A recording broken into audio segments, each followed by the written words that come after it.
A ver, si pensamos en la palabra algodón, la mente se va, pues, a algo suave, ligero. Claro, a algo blando, casi etéreo, ¿no? Exacto. Pero hoy vamos a sumergirnos en un universo donde esa flor blanca no es para nada un símbolo de suavidad. Más bien todo lo contrario. Todo lo contrario.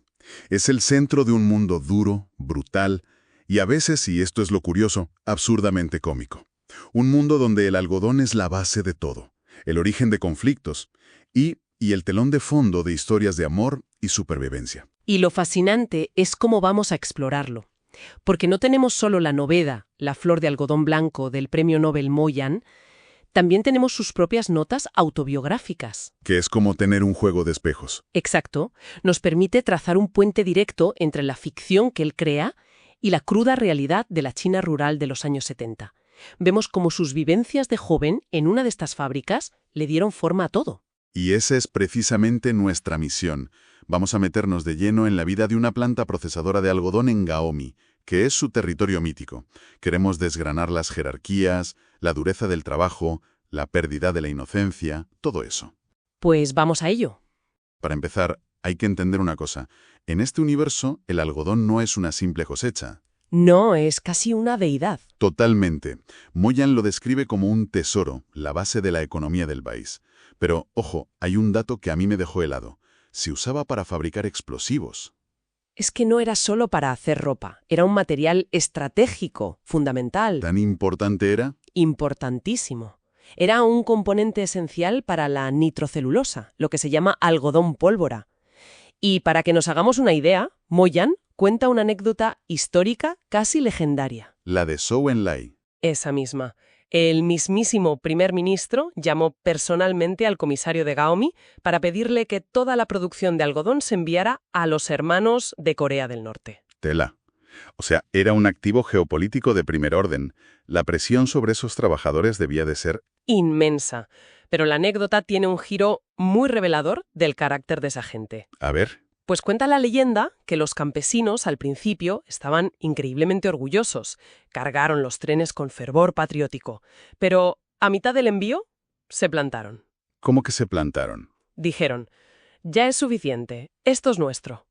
Es esa mezcla fascinante de lealtad al régimen y un orgullo localista feroz. Y esa importancia nacional se ve reflejada en la vida del propio autor, porque él no se lo inventa. No, él lo vivió. En 1973, con 17 años, consigue un puesto temporal en una de estas fábricas, un puesto además codiciadísimo. Que consigue, como solía pasar, gracias a los contactos del tío, que era el contable. Y las condiciones que él describe son la base de la novela. Cuéntame. Ganaba 1,35 yuanes al día. Y de esa miseria, el 60% se lo quedaba la brigada de producción de su aldea. El 60%. Sí, una barbaridad. Al final del mes le quedaban menos de 20 yuanes. Era un trabajo agotador y mal pagado, pero era una oportunidad. Una vía de escape del campo, que era aún peor. Y cuando llega a esa fábrica se encuentra con un microcosmos de la sociedad china de la época. Una división social casi de castas, ¿no? Sin duda. Por un lado, los residentes urbanos, los trabajadores fijos. Ellos tenían la cartilla de racionamiento de la ciudad. Mejor comida, un estatus superior. La aristocracia obrera, por así decirlo. Y por el otro, La gran mayoría, los aldeanos subcontratados, los temporales, como Moyan y, bueno, los protagonistas de la novela. Su sueño, su máxima aspiración, era conseguir un puesto fijo y dejar de ser ciudadanos de segunda. y me imagino que esa división se traducía en unas condiciones de trabajo infernales, ¿no? Infernales es la palabra. Moyan describe a las mujeres en los talleres de desmotado atendiendo los rodillos sin parar. Y la imagen que pinta es brutal. ¿Qué dice? Dice que sus pestañas estaban tan cubiertas de pelusa de algodón que apenas se les veían los rasgos. El aire era una nube densa de fibras, sin filtros, sin mascarillas. Irrespirable. Totalmente. Y él lo dice muy claro. No había un solo año sin víctimas. Los accidentes graves eran el pan de cada día. Y en medio de esos peligros mecánicos, había otro. Uno químico, casi invisible. Sí. Y aquí es donde la realidad que cuenta Moyan supera cualquier cosa que te puedas imaginar. Habla del uso de pesticidas altamente tóxicos. Menciona algunos por su nombre, ¿verdad? Sí, el 3911, el malatión, venenos mortales que manejaban como si fuera agua.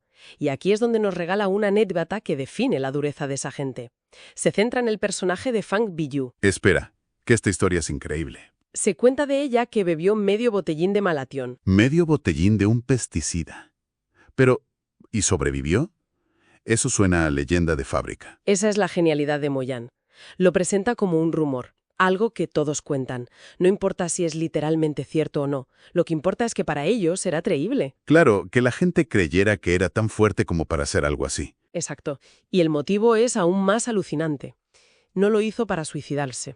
Lo hizo para matar las lombrices que tenía en los intestinos. Y sobrevivió. Es una imagen potentísima de la normalización del peligro. Y de la resistencia que tenían, física y mental. Hablando de Fan Miyu, es que es un personaje fascinante. Es la heroína rural, pero rompe todos los estereotipos.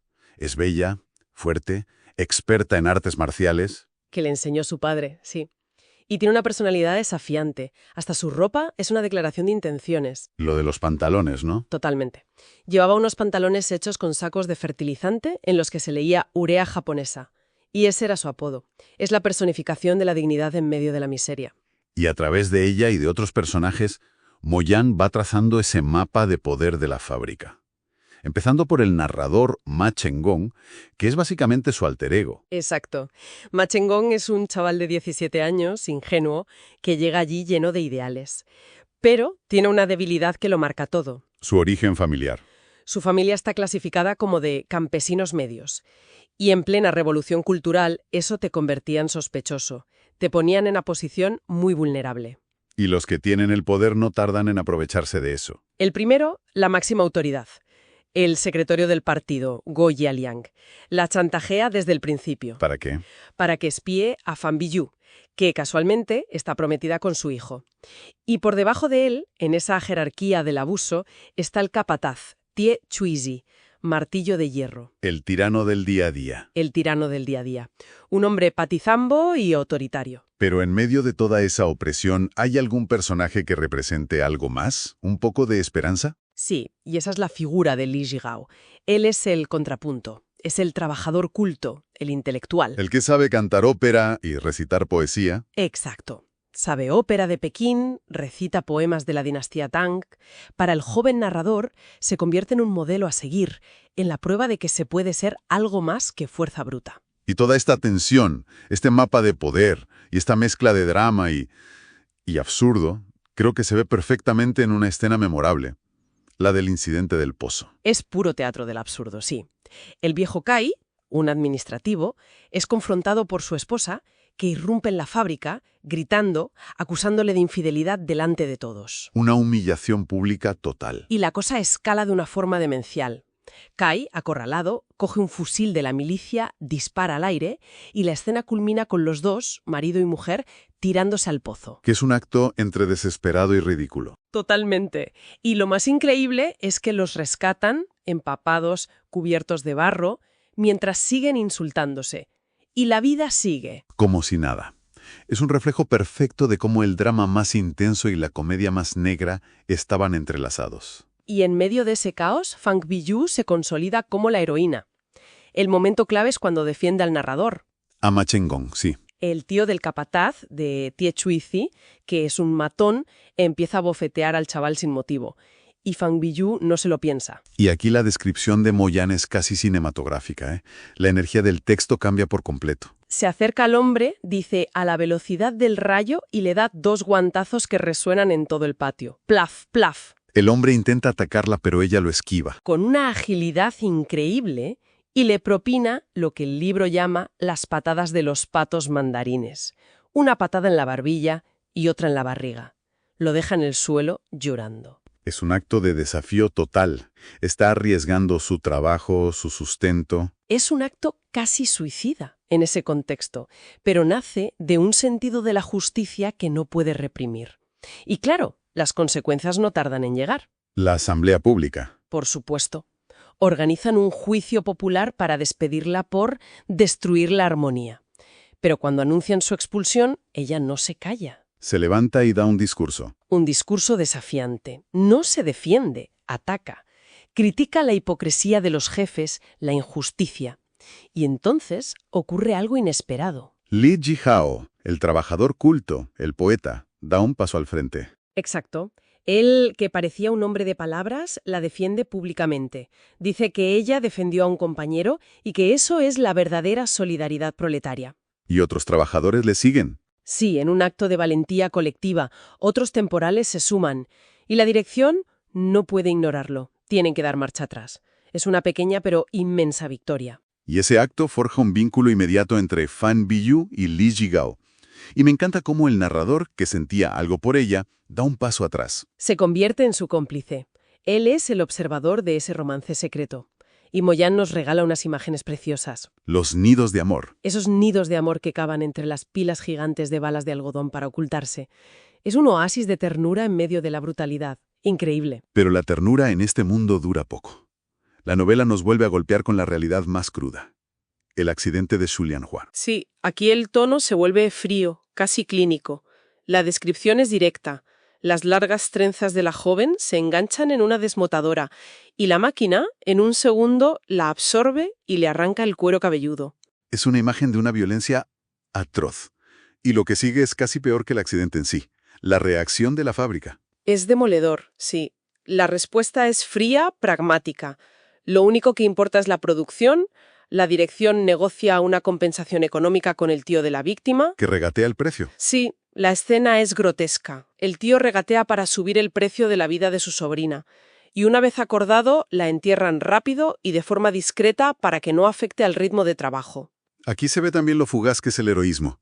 Poco después, en otra asamblea, se elogia a Fan Biyu, a Li Jigao y al narrador por su valentía al intentar ayudar. Les dan una pequeña recompensa, sí, pero es un gesto vacío. Un gesto para cerrar el capítulo y seguir adelante. Exacto. A los pocos días, la memoria de la tragedia se desvanece. Se diluye en la rutina. El olvido no es una opción, es el mecanismo de supervivencia. Tienes que olvidar el horror de ayer para poder levantarte hoy. Y esa degradación, esa lucha por la supervivencia que lo aplasta todo, se ve perfectamente en una de las escenas finales, la de las gachas de lava. Es una metáfora brutal. Debería ser una celebración y se convierte en un retrato de la condición humana en su estado más básico. Totalmente. La fábrica ofrece una cena especial, pero degenera en un caos. Cientos de trabajadores hambrientos se abalanzan sobre la olla peleando por la comida como animales. Y la imagen que lo resume todo, que es puro Moyán. Es la de Tien Chuizi, el capataz, usando la misma palangana con la que se lava los pies y hace sus necesidades para servirse la mayor ración posible de gachas. Es la anulación total de la dignidad. No es solo hambre, es algo más profundo. Es el colapso de las normas, de la decencia. Exacto. En resumen, La flor de algodón blanco es un retrato visceral y sin concesiones de la China rural durante la Revolución Cultural. No es solo una historia sobre trabajo. No. Es sobre la resistencia humana, la injusticia social y esa delgada línea que separa la brutalidad más descarnada de la ternura más inesperada. Y la historia cierra con una reflexión agridulce, un epílogo que nos proyecta hacia el futuro. Años más tarde, el narrador, ya un escritor de éxito, se encuentra con su viejo amigo, Li Jigao. Sí, y este le cuenta que, aunque no se casó con Fang Biyu, tuvo una hija y la llamó Mianhua. Que significa flor de algodón. Exacto. En honor a aquel pasado, aquel tiempo de lucha y amor que lo marcó para siempre. Es un homenaje a su propia historia. Pero aquí viene el golpe final. Su hija, una adolescente en la China moderna, odia su nombre. Lo considera rústico, un vestigio de un pasado campesino que le da vergüenza. Quiere cambiárselo por uno japonés, que le suena más moderno. Momoko Kikuchi. Y esa anécdota, que parece trivial, es la que te deja pensando. Y es la que nos lanza la pregunta final. ¿Qué nos dice sobre la memoria, sobre el progreso, sobre el legado de tanto sufrimiento? El hecho de que la siguiente generación quiera borrar las huellas de ese pasado que fue tan definitorio para sus padres.